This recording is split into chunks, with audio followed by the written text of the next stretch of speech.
আমরা যে যৌক্তিক দাবি আদায় পুরো বাংলাদেশের ছাত্র সমাজ লড়ছি, সেই দাবি আদায়ের আন্দোলনটি স্থগিত হয়ে যেতে পারে।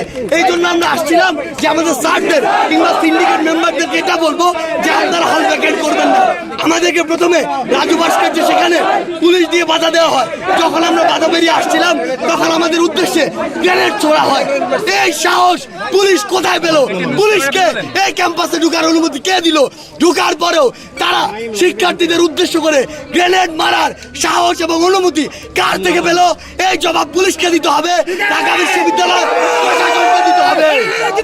আগামী 1 ঘন্টার মধ্যে এই ক্যাম্পাস থেকে সকল পুলিশ সহ আইন শৃঙ্খলা বাহিনীকে অপসারণ করতে হবে। আমাদের ক্যাম্পাসে আমরা কোনো পুলিশের কোনো সন্ত্রাসীদের উপস্থিতি চাই না। যদি 1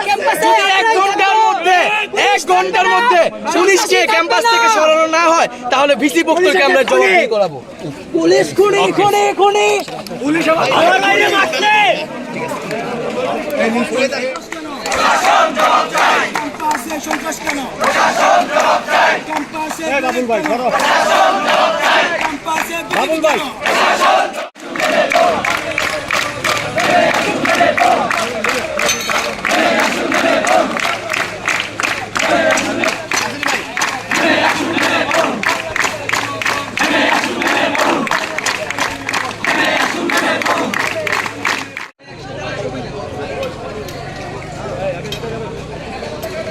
কথা বলেন তো।